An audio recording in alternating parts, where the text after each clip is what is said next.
Hello' বন্ধুসকল, মই আজি আপোনালোকক কেইটামান সাঁথৰ সুধিম, উত্তৰটো দিবচোন। এই ছবিকেইটা চাই আপোনালোকে ক'ব পাৰিবনে ছোৱালীজনীৰ নাম কি হ'ব পাৰে বাৰু?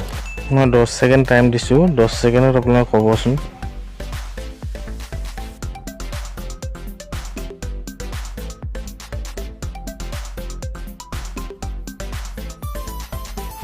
ছোৱালীজনীৰ নাম হ'ব গাই, আৰু ইংলিছত ট্ৰী বুলি কয়, গছজোপাক ট্ৰী, গায়ত্ৰী।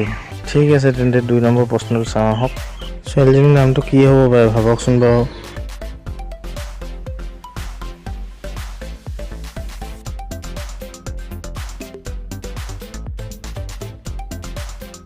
এইটো উত্তৰ হৈছে একটা।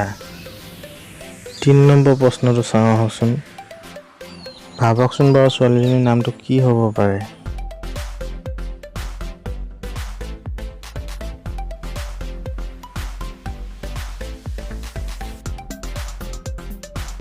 ছোৱালীজনীৰ নামটো হ'ব কাজল। পানীটোক জল বুলিও কয়। 4 নম্বৰ প্ৰশ্নটো চাওঁ আহকচোন। কি হ'ব পাৰে বাৰু ছোৱালীজনীৰ নামটো ভাবকচোন আপোনালোকে অকণমান।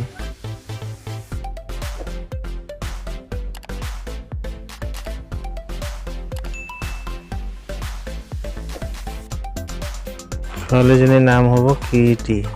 এতিয়া 5 নম্বৰ প্ৰশ্নটো চাওঁ আহকচোন। এইটো কওকচোন বাৰু, এইটোতো একেবাৰে সহজ, আপোনালোকে পাৰিবই নিশ্চয়।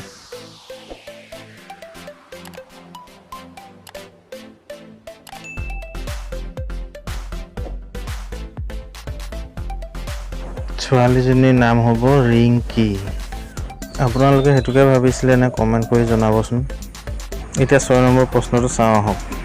ছোৱালীজনীৰ নাম কি হ'ব পাৰে ভাবকচোন বাৰু, এইটো একেবাৰে সহজ, জনপ্ৰিয় নাম। কমেণ্ট কৰি জনাবচোন আপোনালোকে, একেবাৰে সহজ এইটো জানিবই আপোনালোকে।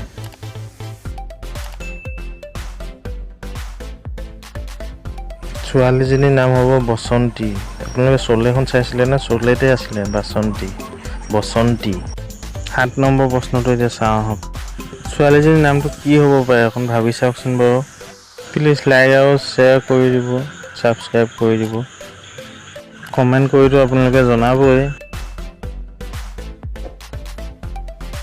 ছোৱালীজনীৰ নাম হ'ব কিৰণ। আপোনালোকে শ্বাহৰুখ খানৰ চিনেমাখন চাইছিলে এইবিলাক। ঠিক আছে তেন্তে আজিলৈ বাই বাই, ধন্যবাদ।